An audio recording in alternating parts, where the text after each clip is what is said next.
Paulo Dybala's Roma unveiling outside of the Colosseo Quadrato to over 10,000 fans was a sight to behold. Not only a depiction of the fanatical and romantic relationship between the club and its fan base, but also a signifier of what such a signing means to the Giallorossi. A year on from the glamorous appointment of José Mourinho as manager, Roma now have one of the league's most revered attackers on their books. Following a season in which they won their first silverware since 2008 and their first European trophy since 1961, taking Dybala from the most financially dominant club in the country and beating Inter to his signature. It's perhaps no surprise then that, as reported by The Athletic, the club have sold over 36,000 season tickets ahead of the new season, their most since 2004. The Friedkin Group, who took over the capital club 2 years ago, clearly have big ambitions, not least closing the gap on Juventus, Milan and Inter, with their latest acquisition emblematic of this. But how will Paulo Dybala fit in at his new club? And can he help Mourinho secure his first league title in 8 years, and the club its first Scudetto since 2001? On today's EFD Explained,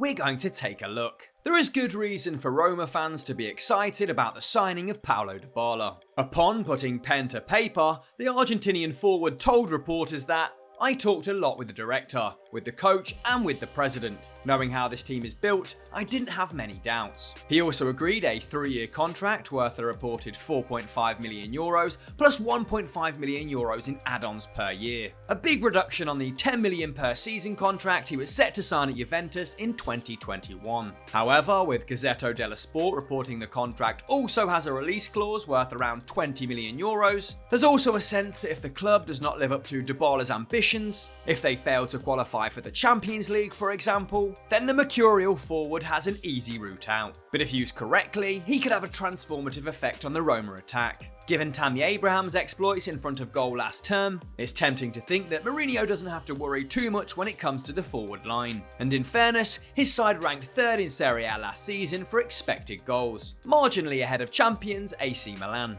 But this was still a step down on their previous campaign under Paulo Fonseca, when their 21-22 tally would have only been good enough for 6th place. And when it came to actually putting away chances, the Giallorossi netted just 59 last term, fewer than Verona, Sassuolo and Udinese. If Roma are to secure a first top 4 finish since 2018, they need to increase their output in the final third. And following the departure of Henrik Mkhitaryan, who directly contributed to 11 Serie A goals last season, there is ground to make up. Luckily, Dybala should fit nicely into Mourinho's attack. The Portuguese coach ended the 21-22 campaign lining up his side primarily in a 3-4-3 shape, and this is continued in pre-season, with his new signing slotting in at right inside forward, just behind point man Tammy Abraham. One of Dybala's greatest strengths is his versatility, able to operate as a side's primary goal scorer, but mainly performing in a more mixed role, with his technical and creative attributes seeing him thrive as a number 10 and out wide too.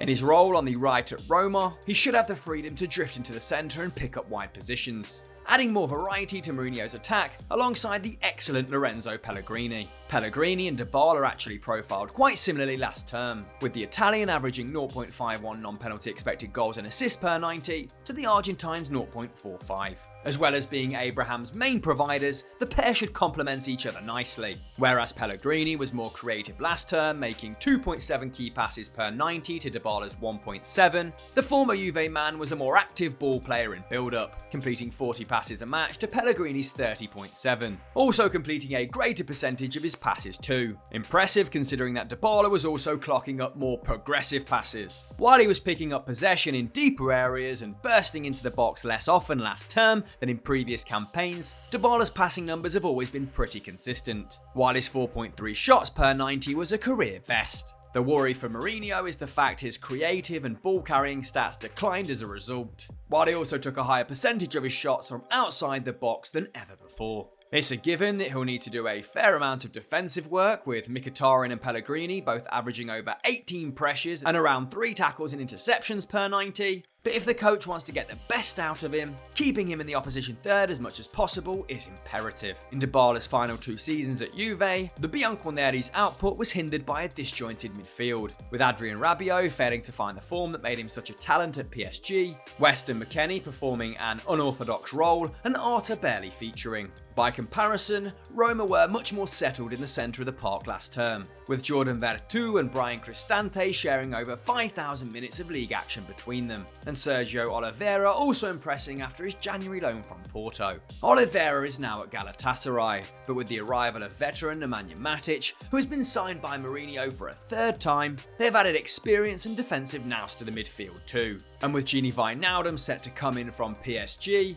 this should help Mourinho's men improve their ball retention, with the side ranking just 10th for that metric last season. So Dybala should have a solid foundation behind him then at the Stadio Olimpico, and a midfield that will supply him well. Cristante ranked in the top 9% of midfielders in Europe for progressive passes last season, averaging more than any Juve player bar Quadrado, while he and Veretout completed 12.6 balls into the final third between them each game. With that base, the stage is set for Dybala to pick up possession between the lines and work his magic. But it will take more than signing Dybala for Roma to challenge for the Scudetto in 22-23. First of all, it's incredibly rare for a team to go from finishing 6th to being crowned champions within a year. Current champions Milan did it in 2 seasons, going from 6th in 1920 to 2nd in 2021, when they still finished 11 points behind winners Inter, to champions in 21-22. Roma finished 23 points off the Rossoneri last season, and while expected points suggest they are unfortunate to finish where they did, it's also an indicator that Inter were comfortably the strongest team in the division. The Nerazzurri's expected goal difference of plus 42.2 was by far the best in Italy, while they scored 84 goals in total, 25 more than Roma. And with Romelu Lukaku returning, we could see Simone Inzaghi's side becoming even more prolific in 22-23. Considering this, Dybala may need to have his best ever season to give Roma a chance of challenging for the Scudetto. And while he has a solid midfield behind him, his effectiveness will also depend on how well he's supported by whoever starts at right wing back. Rick Karsdorp performed admirably last term, creating 1.3 chances and completing 1.9 passes into the box per 90, numbers we could see improve if the Giallorossi become a more ball-dominant side. However, new signing Zeki Çelik is a far more defensive operator, and Mourinho's conservative tendencies could see the Turkish international favoured ahead of Karsdorp. Having said that, the return of Leonardo Spinazzola is a big plus, and could see the left wing become the more offensive flank of Roma's attack. What's more, they're entering the new campaign with more depth. Nicolo Zaniolo's future is still in the balance, but if he stays in Rome, he'll be vying with Dybala and Pellegrini for a starting berth. Dybala's experience could even provide the young Italian with something of a role model. And at the time of writing, Roma are increasingly confident of landing former Torino striker Andrea Bellotti. If successful, they have a quality rotation option for Tammy Abraham, important given they're also contesting the Europa League, while Mourinho would also have flexibility in choosing who he starts up top, even able to pick a front two of Abraham and Dybala, Bellotti and Dybala, or Abraham and Bellotti if he so wishes. Nevertheless, Roma will need to improve to qualify for the Champions League in the upcoming season, and improve significantly in order to challenge for the Serie A title. Dybala's star quality and creative now should see their attacking output increase, and may give Tammy Abraham a chance at beating Immobile and Lukaku for the Capocannoniere. But he alone can't bring glory back to the Eternal City. Both Inter and Juve are stronger than last year, and as Milan proved with their title win, defensive solidity and superb squad management are more important than marquee signings. If Mourinho can pull it off, it would undoubtedly be the most impressive achievement of his long-standing career. So team, that was our explained on how Paulo Dybala can help Roma win the Serie A. What topic should we cover next? Let us know in the comments below. Like this video and subscribe to Euro Football Daily with notifications on, and we'll catch you next time.